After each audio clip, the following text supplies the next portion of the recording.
Hi, this is Ruth Royal from Youth Pledge for Employers, and I'm really pleased to be talking to Carrie Barrett today, who is Learning and Development Manager at Gressingham Foods. Hi, Carrie, lovely to see you. Hi, Ruth. Thanks for inviting me on to speak to you. Oh, brilliant. So, first of all, Carrie, tell us a little bit about Gressingham Foods and what you do as an organisation. Okay, so Gressingham's been in business about 50 years.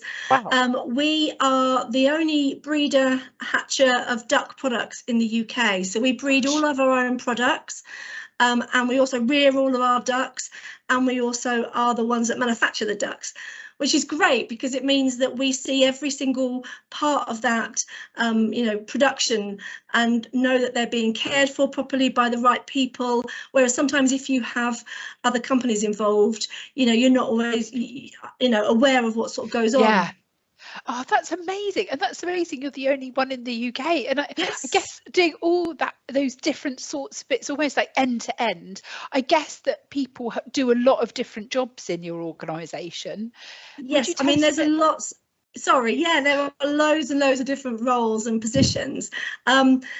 We actually say that you wouldn't believe the positions here, and we do pretty much most positions that you can actually get, apart from like a pilot or a hairdresser. So I guess there's huge sort of back office pieces as well as like the sort of Yes, piece that is directly involved in kind of, sort of rearing the ducks and taking them through sort of the manufacturing process.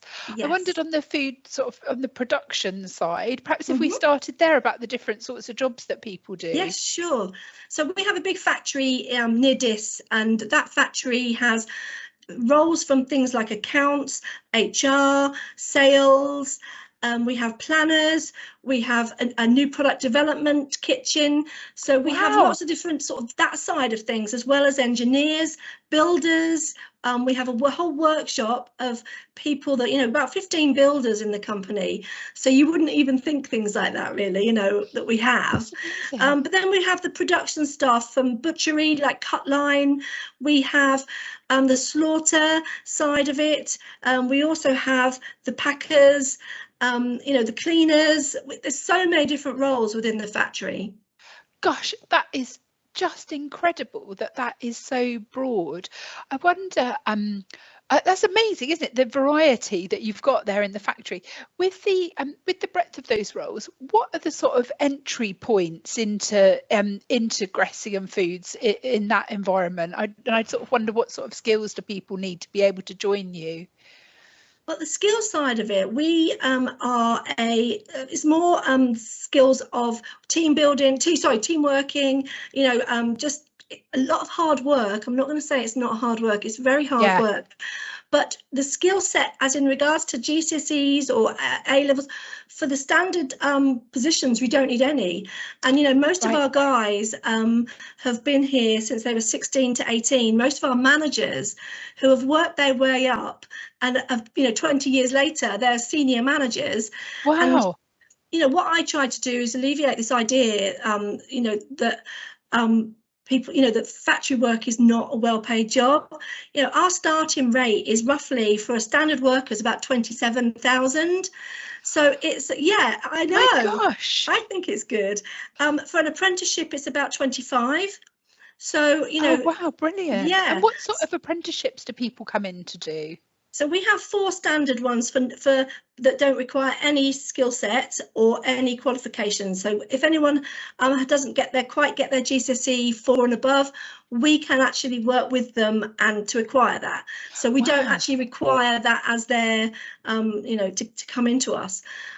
We do a standard food operator, which is all learning all about food hygiene, and it means it's a transferable skill to other manufacturing companies, food Yeah, manufacturing. We offer butchery level 2 as brilliant. well, which is brilliant. Means you come out with letters after your name. Then we offer warehouse as well. So Oh, we offer a warehouse apprenticeship, and also we do poultry apprenticeship. So a level 2 in poultry worker. oh So my we've gosh, got that's about amazing. 36 farms in Gressingham. So Oh, yeah. that's incredible. Oh, and that's great that that's an inroad for people who perhaps didn't quite get the grades that they were hoping for, or Yeah. looking to sort of go into a different sort of working environment. That's brilliant. And that's lovely to hear about how people can progress through apprenticeships. Yes, and we also offer for younger, we offer apprenticeships for all ages completely. You know, if they come in via working and then they want to do an apprenticeship in a year's time, it's absolutely fine. But for the younger guys, we also do offer things like driving lessons and tests for just to get them through and a bit more independent and not relying on mum and dad for transport. We do things like moped hire if they'd rather do that, if they're 16 and they don't live too far away from a farm or from the factory. We also do laptops if they're finding it hard to study at home. So, Wow. we do give them lots of, encouragement and, develop these youngsters as well. And our own staff we develop, we're constantly developing. That's brilliant. And what an amazing environment to be in, to have so much support, especially if you're a young person looking for work and looking to get a foot on the ladder. That Yes. sounds amazing. And then what about the jobs like the engineering? Do people tend to come in with existing skills, or might they go on apprenticeships? How does that work?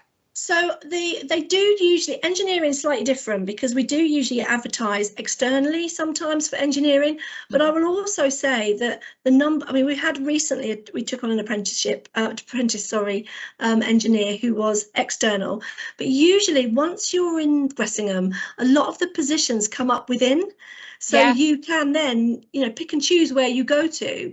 And those engineering ones are brilliant to get hold of. We've got one guy doing a 4-year engineering course that's a very high level, worth £27,000, and we're paying for the whole thing. So it's Oh, that's great. fab. He gets Oh, every single thing, So yeah. and that's just such a fantastic way to be able to access higher level training, isn't it? To not Yes. have to pay for that all yourself, potentially through a degree or that sort of qualification. Yes, exactly That's fab. right. And Exactly. oh, that's so interesting. And what about on the kind of the back office side? What sort of jobs are there? So I would like to tell you, which is in one way it's great and another way it's not, but we hardly have we don't have a high turnover of staff in our offices. So basically when jobs come up, there's very infrequently. Some people have been here 30 years. I myself have been here 11. My colleague who's sitting next to me has been here about 16, 17 years. So everyone has been here a long time. Wow. And it's like a great place to work. So we don't tend to move on very much. um, but if there are positions, we do offer external. We've just had an accountant come in on a level 7 and we're paying for her degree. So Gosh, that's so we amazing. do have the odd. It's very few and far between though, but the office work there's not that many come up really. And in But we your do offer work experience in the office oh, as well.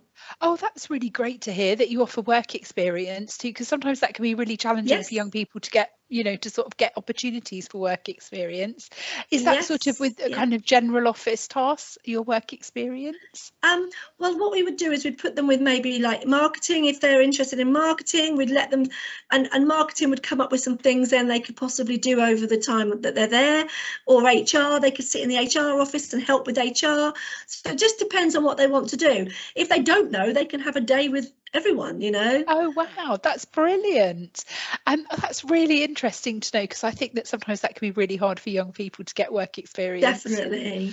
And what about sort of learning and development, which is the area that you work in? Tell us a bit about the kind of skills that you use in your job and how you kind of got into that position. So my position, I was not in training originally. I came into that from a sales background, Right. but I believe sales is a real transferable into this industry, because really sometimes you are, especially when you're going for budgets and things, you need to sell the reason why you want that to the guys at the top, and then you also I want to sell and tell them all about how great this training is, and this is why you need to develop yourself. This is why you need to do this training course. But I fell into training really because I'm actually an instructor, first aid instructor. Wow. And it sort of developed on that. I then started doing manual handling training, all that type of training. And then I worked my way up to learning and development manager. So I sort of do a lot of personal development programs within the company. The youngsters that come in, we look at them from within 5 years where they want to be. And we've got some great case studies of people that have achieved that and are now running a farm at 22, 23, and it's pretty impressive. And I love seeing that as well, that transition of them coming in as these quiet, timid, youngsters to then actually running a farm of 10, 15 people on the farm. God, We that's also have a amazing. life coach. We have a life coach that comes in as well. And I can set some people up who haven't got the confidence to perhaps manage people. We can set them up on a 6-month or a year program with the life coach to develop skills such as communication, to be assertive, confidence, that type of thing, resilience. So yeah, we do that. So that's amazing. And because I think as well, those sort of soft skills are really, really important in today's workplace, I aren't agree they? completely. And because to a certain extent, obviously not for everything, but hard skills to a certain extent are trainable, aren't they? But actually the soft skills need time to develop and the support to do that. It sounds like you've got loads of that in place at Gressingham Foods. I guess, we Carrie, try. as a note to sort of end on, I just wondered if you were, we've asked all the employers this, if you were to go back and have a conversation with your younger self starting out on your career journey, what piece of careers advice do you think you'd give yourself?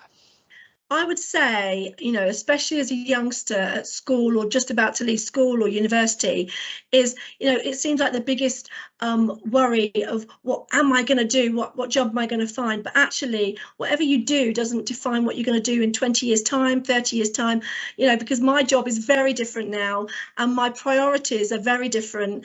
Money was a big priority before in sales, and it was all go, go, go. But this I find so much more rewarding, especially when you see the young people come in and get to their goals, within the year, the time scale that they actually want.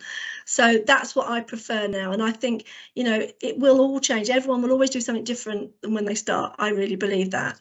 Oh, I totally agree. That's a brilliant note to end on. Carrie, thank you so much for your time today. No, it's a pleasure. Thank you.